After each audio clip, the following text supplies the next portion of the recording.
네, 왕이 중국 외교부장이 일본 방문을 마치고 오늘 밤에 우리나라에 옵니다. 분명한 목적이 있는 방문입니다. 강준영 한국외대 국제지역연구센터장과 함께 자세히 알아보도록 하겠습니다. 자, 안녕하십니까? 안녕하세요. 네.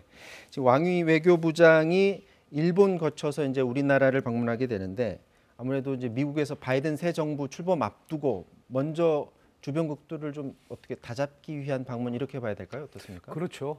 당연히 지금 미국이 상황이 어렵지 않습니까? 코로나19가 계속 확산되고 있고 경제 문제도 그렇고 네. 갈라진 미국 내의 어떤 흐름들을 좀 잘 잡아야 되는 상황인데 표면적으로는 동맹 강화나 이런 얘기를 계속 하고 있단 말이죠. 그러니까 트럼프와는 다른 방식의 어떤 아시아 전략을 펼 거다 이런 얘기를 하고 있으니까 중국 입장에서는 주변국과의 안정적인 관계를 다시 한번 설정하는 게 매우 중요합니다. 그래서 일본을 방문해서 역시 그런데 상대적으로 미일 간의 동맹은 아베 정부 때 트럼프와도 아주 가까웠었고 문제가 없었어요. 네. 그런데 우리하고는 트럼프 대통령이 사실은 방위비 문제라든가 동맹을 뭐 돈으로 계산하려는 우리나라뿐만이 사실은 아니죠. 예, 뭐 다 그랬었는데 이제 사실은 동맹 중시를 얘기하고 미 하원에서 한미 동맹 강화 결의안까지 나오는 상황이죠. 그러니까 이렇게 바이든 행정부가 제대로 출범하기 전에 좀 다독여야겠다. 그리고 중국의 입장을 분명하게 한국에 전달해야겠다. 이런 생각을 하는 것 같아요. 그런 의미의 방안이 아닌가 이렇게 생각이 됩니다. 근데 이제 왕이 외교부장이 방한에서 만나는 사람들이 뭐 대통령이나 정부 관계자만 만나는 게 아니라 우리 여당 관계자들도 지금 계속 만나요. 이해찬 전 민주당 대표도 만나고 송영길 국회 외교위원장도 만나고 이렇게 정치권들까지 두루두루 만나는 이유는 어디에 있다고 보십니까? 당연히 바이든 행정부 출범을 앞두고 중국의 입장을 한국의 여권에 정확히 전달해야겠다라는 생각을 하는 것 같아요. 이 정부와 그 중국의 관계를 조금 살펴보면 2017년에 출범을 하고 2017년 5월에 우리가 이해찬 당시 민주당 대표를 특사로 보냅니다. 그리고 10월에 사드 정국에 관한 해법이라고 할 수 있는 사드 합의가 발표가 되고요. 그리고 그해 12월에 문재인 대통령이 중국을 방문하고 그러면서 2018년에 평창올림픽이 순조롭게 북한의 도발 없이 치러진다. 이런 전체적인 상황에서 중국이 아주 건설적인 역할을 했다라는 거죠. 그런 걸 다시 상기시키는 겁니다. 그리고 이 문재인 정부가 출범할 때 사드 원상복귀 하겠다 이런 얘기를 했어요. 그런데 막상 해보면 그게 우리가 한 게 아니지 않습니까? 네. 미국과의 여러 가지 복잡한 문제가 얽혀 있으니까. 그래서 지금 중국의 입장을 분명하게 한국의 여권 인사들에게 설명을 하고, 물론 중국이 한국에 대해서 미국의 선제적 영향력이 있다라는 것 자체를 부정하는 건 절대 아닙니다. 제 판단에는 더 이상 미국으로 경사되지 마라. 지금보다 더 심해지지 말아라. 더 이상 미국이 경사되는 것은 좋지 않다라는 메시지를 우회적이든 아니면 또 직접적이든 전달할 가능성이 매우 크다 이렇게 보고. 근데 바이든 당선인이 취임 이전부터 계속 말해왔던 게 동맹 강화를 계속 지속적으로 얘기를 해왔잖아요. 그래서 더 강화될 것이다라는 전망이 많지 않았습니까? 그렇습니다. 예. 근데 우리 입장에서는 사실 스탠스 잡기가 굉장히 좀 힘들잖아요. 맞습니다. 예.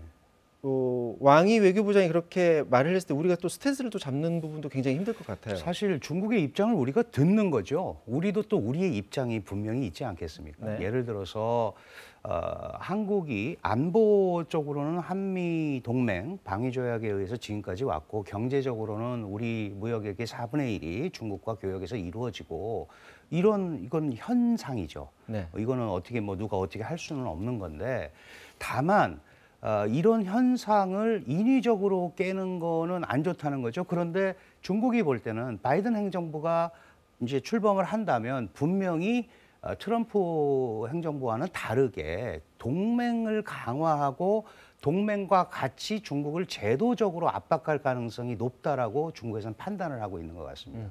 이제 그런 의미에서 한국의 동참을 얘기를 하는 건데, 저희는 매우 전략적으로 생각을 해야죠. 안 되는 건 안 되는 거고 되는 건 되는 겁니다. 대한민국도 주권국가로서 먹고 살 건 살아야 되고 안보는 또 보장이 돼야 되니까 저희도 이런 기회에 중국이 바이든 행정부가 출범이 되면서 자신의 입장을 얘기하듯이 우리도 우리의 입장을 분명하게 전달하는 자리가 된다면 이게 뭐 중미 갈등이 하루 이틀 된 얘기도 아니고요. 한중 관계도 마찬가지입니다. 그런 의미에서 좀 더 전략적으로 우리도 설명을 하고 작전을 짜는 그런 계기가 됐으면 좋겠습니다. 지금 중국이 주도해서 알셉 그 협정을 지금 추진이 거의 성사 단계에 와 있고 네.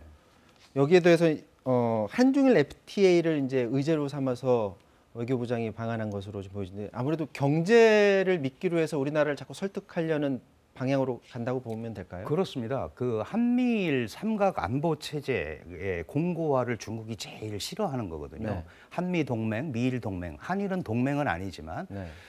그런데 한국이 그중에서 고리가 제일 약하다고 판단하는 겁니다. 왜 고리가 가장 약하냐면 경제적으로 중국과 밀접한 관계를 맺고 있기 때문에 네. 경제적 압박이 지속되면 한국은 거기에서 가장 느슨한 고리이기 때문에 조금 미국에 대한 경사를 막을 수 있겠다는 생각을 하는 거고 우리 11월 15일 날 알셉에 문재인 대통령도 사인을 했고 15개 국가가 시작을 했습니다.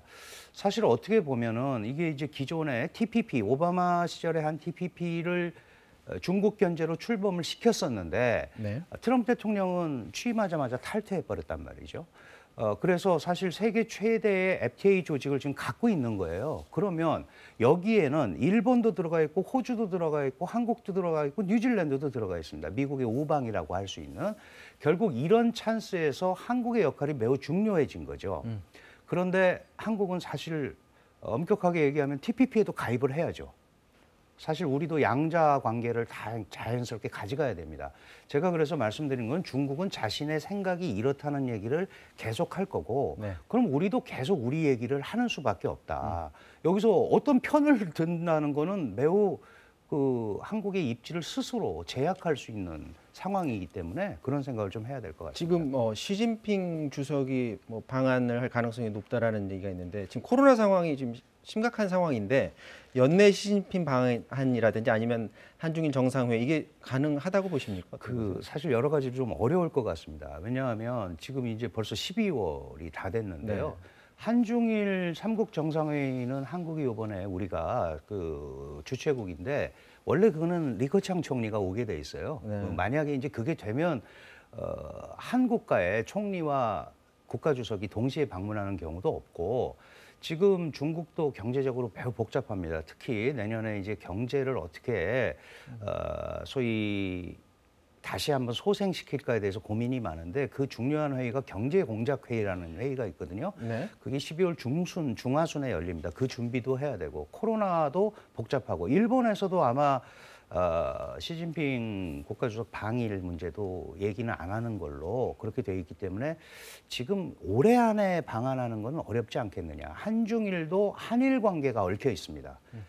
지금 우리가 대사도 교체하고 일본도 아태국장을 내일자로 새로 발령을 냈거든요. 그럼 뭔가 새로운 방향은 모색을 합니다. 그러면 지금 알셉이 통과되고 이런 상황에서 한중일 회담은 할 수도 있다. 근데 그럼 이제 총리가 오게 되는 건데 그렇다면은 시진핑 국가주석은 오기가 어렵다. 이렇게 봐야 될 것 같습니다. 자, 이번에는 미국 얘기 좀 해보도록 하겠습니다. 바이든 당선인이 블링컨 전 국무부 부장관을 국무부 장관으로 인선한다는 그런 소식이 들려왔는데 이 인물을 봤더니 이전에 전략적 인내 정책을 그렇습니다. 추진했던 네네. 사람으로 지금 알려져 있는데 그렇다면 트럼프 때보다 확실하게 바뀐 대북 정책을 펼 것으로 보이시는지요? 그렇습니다. 기본적으로 바이든 당선인을 비롯해서 주변의 외교 전문가들의 그 입장은 트럼프의 대북 외교는 실패했다는 거죠. 물론 이제 전략적 인내 때문에 또 핵을 만들었다라는 공화당 측의 얘기도 봤지만 그래서 탑다운 방식은 안 하겠다라는 것이 지금 현재 그 바이든 외교 전략의 핵심입니다. 대북 핵심이. 그러면 결국은 북한이 비핵화에 관한 의미 있는 조치, 시간표를 내놓는다거나 이렇게 한다면 모를까. 그렇더라도 북한이 핵을 쉽게 포기할 거라고 생각은 하지 않는다. 그렇다면은 시간표를 내놓고 협상을 하면서 끌고 가는 전략, 이거는 펼 것 같아요. 그런데 여기에서 굉장히 중요한 말을 했습니다. 무슨 말을 했냐면 중국의 역할을 기대한다. 다시 다자관계로 돌아와서, 다시 말해서 트럼프 대통령과 김정은 이렇게 1대1로 만나는 게 아니고, 이 북핵 문제는 한반도 문제이기도 하지만 국제 문제이기 때문에 같이, 그리고 중국을 거기에 같이 끌고 들어가려고 하는 거죠. 이거는 동맹이 아니더라도 다자 체제를 통해서 풀 거라는 거죠. 그래서 아직은 구체화되지는 않았지만 과거와 같은 방식, 위로부터 아래로의 방식보다는 충분히 실무 협상과 이런 걸 하면서 거기서 나온 결과를 가지고 올라가는 이런 패턴을 반복할 거다, 이런 생각이 듭니다. 트럼프 대통령 때와 비교해서 미중 관계는 어떻게 전망하십니까? 지금 미국이 이제 중국을 바라보는 시각이 아예 바뀌었기 때문에 대통령 바뀐다고 해서 쉽게 바뀌지 않을 거다라는 전망을 하시는 분도 계시는데. 저는 용어만 달라졌지 전혀 그 대중관계에 관한 압박 기조는 줄어들지 않을 겁니다. 그대로 할 거예요. 왜냐하면 아메리카 퍼스트, 미국 우선주의와 아메리카가 돌아왔다, 아메리카 백, 이스 백, 이거는 같은 동의어예요. 네. 그리고 아메리카가 미국이 세계를 리드해야 한다,